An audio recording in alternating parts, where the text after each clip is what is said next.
aqui querendo saber. CrossFit é realmente lesivo? Aí já aproveito e puxo. CrossFit versus outras modalidades esportivas e CrossFit versus outras modalidades de treinamento com pesos. Que aí tem que comparar. Pô, vamos comparar o CrossFit ao Strongman, vamos comparar o CrossFit ao weightlifting, ao powerlifting e à musculação convencional. Né? Então vamos lá. Ótima pergunta, que com certeza irá gerar muita polêmica, o pessoal irá discordar, né? Mas o primeiro passo é definir o que é uma lesão, né? O que é uma lesão? Como que os artigos definem o que é uma lesão? Os artigos publicados com lesão no CrossFit são artigos metodologicamente fracos, porque são estudos retrospectivos e geralmente feitos de forma online. Então, a qualidade dos artigos publicados com CrossFit não são bons artigos. Então, os próximos pesquisadores que queiram investigar a modalidade, eles precisam fazer estudos prospectivos e que você tenha uma coleta de dados, principalmente quando você avalia a lesão, talvez através de um ortopedista, de um outro médico ou até mesmo de um fisioterapeuta, que não fique apenas no questionário online. E aí a maioria das pesquisas elas definem lesão como qualquer dor muscular ou injúria que tenha sido decorrida em virtude da prática do treinamento do CrossFit, que decorra com uma consulta com o médico, a interrupção do treinamento ou a modificação do seu treinamento em virtude dessa dor ou dessa injúria decorrente da prática da modalidade. Então é uma definição extremamente abrangente. Então, se você for perguntar para um boxe... Até dor muscular de início tardio, o cara vai relatar como... exatamente. Então, muitas das pessoas que podem falar que teve algum tipo de lesão, que adaptou o treino, pode ter sido em virtude de uma dor tardia. Então, ela pode inflacionar o número da pesquisa falando que muitos praticantes da modalidade possuem lesão. Então, esse é o primeiro ponto. A definição da lesão, na maioria dos estudos, é extremamente abrangente, extremamente superficial. Os estudos são de baixa qualidade, retrospectivos, avaliados através de questionário online. Só para a galera entender, retrospectivo seria a pessoa falar o que ela já... Nos últimos 6 meses, baseado nessa definição de lesão, você já sofreu uma lesão? Aí o cara vai pensar, fala, putz, eu senti dor a semana passada. Ficou com dor na lombar de ficar no computador, ficou com dor no pescoço de mexer no celular. E ela vai achar que isso foi uma lesão. Então... O primeiro ponto é esse, a definição é extremamente abrangente, superficial, os estudos são de baixa qualidade, você não tem geralmente uma avaliação médica para definir se isso foi realmente uma lesão. E o outro ponto é o que é divulgado na mídia. Então, 70% dos praticantes de CrossFit, de acordo com esse estudo, já sofreram uma lesão. Então, distinguir o que é prevalência e o que é uma incidência. Então, quando você fala 70% dos praticantes de CrossFit já sofreram uma lesão, isso são informações sobre prevalência. Você tira um corte, são dados daquele momento. Você não leva em consideração o tempo de exposição. Então, por exemplo, se eu chegar numa academia e fazer essa mesma pergunta, quem aqui já sofreu uma lesão baseado nessas informações? Sei lá, 80% pode falar que já sofreu uma lesão baseado nessas informações. Mas eu quero saber, e o que é mais importante, é o dado de incidência. Qual foi o seu tempo de exposição nos últimos... Quantas lesões nos últimos 6 meses, baseado nessa definição, quantas lesões você teve? E aí você faz o cálculo de lesões a cada 1000 horas. Então essa é a maior referência sobre lesões que você vai encontrar na literatura. Quantas lesões essa modalidade propicia a cada 1000 horas de exposição.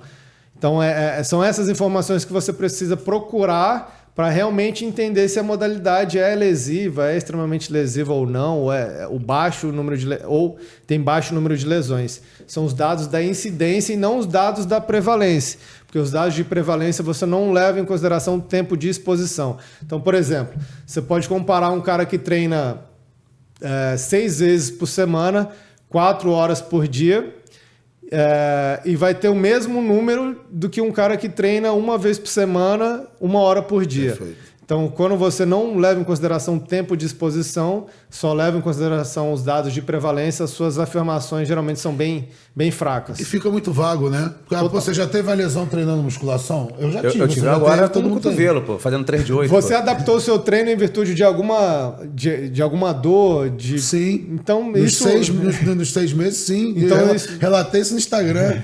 Né? Eu tive agora.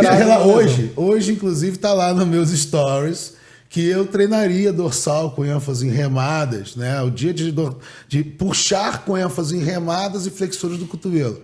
Cara, eu acordei com uma dor no ombro, que eu dormi em cima do ombro, eu tenho o ombro lesionado, a galera sabe. Treinei em casa só flexores do cotovelo. Deixei o dorsal, talvez treine amanhã, né? Já tá um pouco melhor. A idade é essa parada. Sim, eu fui fazer um 3 de 8 um pouquinho mais pesado, já foi cotovelo embora. Fez um pouquinho mais pesado. Fez 7, né? E aí, entendeu? Sem deixar aquela repetiçãozinha de reserva, sabe? Então esse é o primeiro ponto. Definição de lesão. Primeiro entender o que é uma lesão baseado nesses estudos.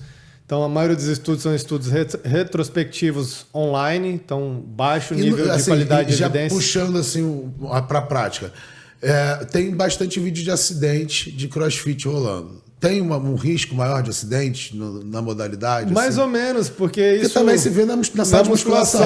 Você hora. Vê em diversas modalidades esportivas, você vai encontrar um vídeo de alguém sofrendo um acidente. Então, isso é um acidente, isso não é uma lesão decorrente da prática da modalidade. Então, o perigo seria, o cara tá fazendo tudo certo e tá lesionando, então tem alguma coisa aí nessa modalidade. Agora, o cara fez um jerk e a barra caiu na cabeça dele. Isso foi um acidente. A mesma coisa. Mas lesões por estiramento, tem eu já vou entrar. As questões de anular, excêntrica, aqueles. Eu já vou entrar, né, no assunto sobre os locais das lesões, a frequência. Então, a gente já falou sobre definição da lesão. O outro ponto agora, como eu falei, sobre a incidência, que é o dado mais robusto para você entender se a modalidade é lesiva ou não comparado a outros esportes. Bom, a gente entra em artigos do CrossFit que avaliaram a taxa de incidência. Eu poderia aqui citar 10 artigos que tiveram uma taxa de incidência de 1,5, mas eu estaria sendo extremamente tendencioso para a área do cross. Eu estaria omitindo os dados que colocam 18 lesões a cada 1.000 horas de treinamento. Então, para você ter uma afirmação mais robusta, o que são? São as evidências baseadas nas meta-análises. Então, hoje, se você quer ter um certo grau de certeza sobre algum assunto, procura uma meta-análise, que é um ponto positivo.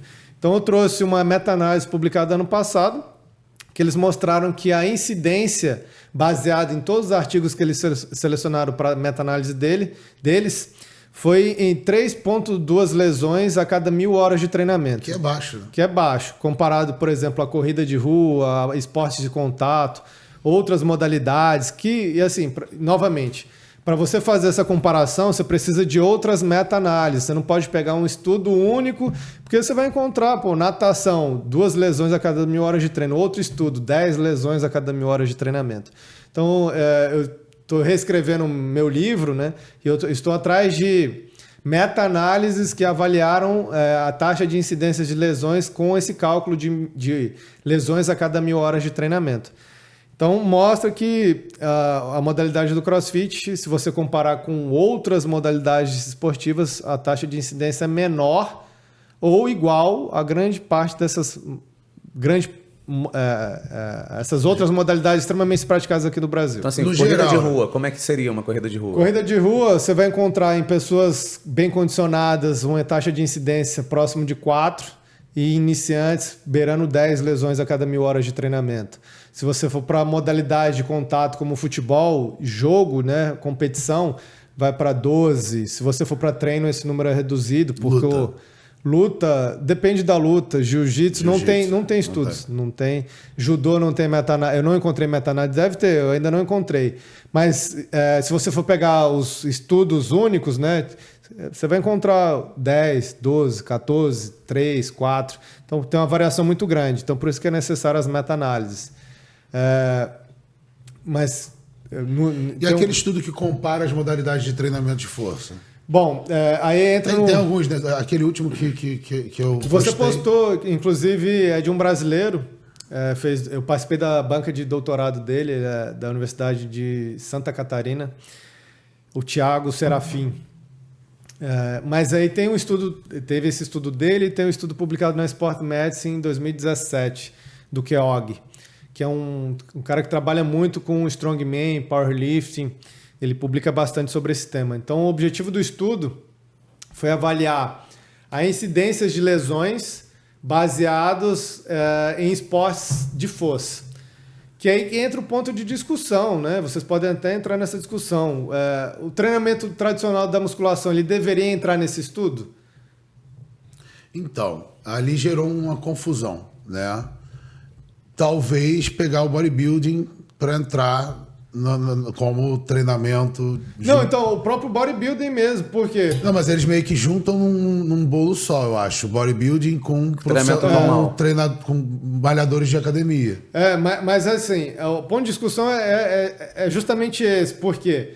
Porque o trabalho dessas outras modalidades de esporte de força, como o CrossFit, o powerlifting, o weightlifting, o strongman, e tem uma outra modalidade que é o Highlander. Highland Games. São modalidades onde a força é fim. Então significa que você terá provas de 1RM, você tem que treinar com altos percentuais de 1RM, diferente do bodybuilding, que você não tem a força como sendo fim. Você não tem uma competição de 1RM de levantamento de peso. Então o treino é diferente. Por quê? Porque se você não treina visando ganhar força de 1RM, o seu treino não necessariamente você precisa trabalhar nessas zonas, 80%, 90%, 95%. Então, consequentemente, o que os estudos com strongman, powerlifting, weightlifting, eles mostram que quando você treina com altos percentuais de 1RM, aí começam a aparecer as lesões. Perfeito. Então, os powerlifters, eles falam, comecei a colocar mais de 90% de 1RM na barra, aparece uma lesão, dor no joelho, na coluna. Por quê? Quanto maior a carga, maior o estresse articular. Quanto maior o estresse Apesar articular... da galera questionar isso agora, né? A galera dizer que volume, fazer muitas repetições é mais lesivo do que fazer um treino próximo de uma RM, é um treino máximo. Então, isso é baseado em quê, né? Traz o artigo que a gente começa a discutir. Não, e fala que é por causa do dano decorrência do pump. Aí tu fala, cara, meu dano... Por isso que eu fiz aquele post ontem falando que dano... se for falar que dano é lesivo, então treino com alta carga é mais lesivo, porque o dano excêntrico é muito maior do que um dano por pump. É exatamente essa questão, né? Mas uma questão que você levantou, que até para se pensar, primeira coisa, bodybuilding eu acho que tinha que entrar. Por quê? Porque a galera treina no limite, a galera faz uma periodização, uma preparação para uma competição. Né? Tá no limite ali da dieta, tá no limite trabalhando na falha, trabalhando progressão de carga. Então é uma modalidade que se desafia, apesar dos caras não quererem botar o máximo para uma repetição. O que não dá para entrar é o tiozão da academia, o maromba da academia. O pet que faz 3 de 8. Não é, a academia é diferente. Você tá ali, o objetivo é estético, o objetivo é baixar a pressão, o objetivo é controlar a glicemia. Alguns é ganhar uma massa, sacou? Mas os caras não estão usando ergogênicos, não estão, sabe? O objetivo é outro. É outro. Então, assim, o bodybuilding, até pra ver, tá? Porra, em nível competitivo, trabalham com força, não buscam um RM, a gente pode até associar isso, ó. Trabalham com força, trabalham no limite, periodizam, fazem um trabalho ali com semana de choque, com deload, né, pré-competição, enfim. Então, né, será que o fator buscar um PR realmente determina a lesão ou é o fato de estar treinando no limite? Agora, pegar o tiozão da academia não dá, né? Pegar o IPET não dá para comparar. Não, com certeza. Mas a minha discussão foi porque todas as outras modalidades, exceto o bodybuilding, você tem a força sendo o fim. Sim. Então, consequentemente, o treino é diferente. E aí, consequentemente, o que os estudos mostram é que o bodybuilding, você tem uma taxa de incidência muito menor quando comparado a essas outras modalidades de força. Talvez seja explicado justamente por conta do treinamento. Então, se você não treina com percentuais tão altos, sua exposição à lesão é bem menor. Mas eu acho que se a gente for pegar assim, trabalhando de perto, pode até conversar com o Jonato, que trabalha com esse público até mais de perto do que eu. Bodybuilder é todo lesionado, cara. Não tem um bodybuilder que não tem lesão, pô. Então, esse estudo chegou a essa conclusão, mas o engraçado foi que o estudo do Thiago, ele teve uma discussão rasa na musculação, porque são poucos estudos que avaliaram. Não, se eu não me engano é isso. São estudos que avaliaram incidência de lesões na musculação. Tá, não, é treinado? Não, é na musculação. No outro é atleta. Você não vai pegar, não, eu faço Highland Games, boto meu kilt lá, né? Porque pra quem não sabe, Highland Games é um strongman da Escócia, né? Então os caras cortam tora de madeira, arremessa tora. É um esporte raiz, meu irmão. O cara que vai tirar raiz onda ali falou, ó, toma cuidado. Mas usar o kilt do cara, né? Chamar de saia. Mas eu passava na ESPN, né? Sim. Era maneiríssimo. Acho que antes de passar o Strongman, passava o Highland Games. Ele é um esporte bem popular lá na Escócia. É bem famoso. Mas, enfim, então esses estudos eles mostram que o bodybuilding tem a menor taxa de incidência. Mas não é bodybuilding, é musculação. Talvez seja por conta de erros metodológicos.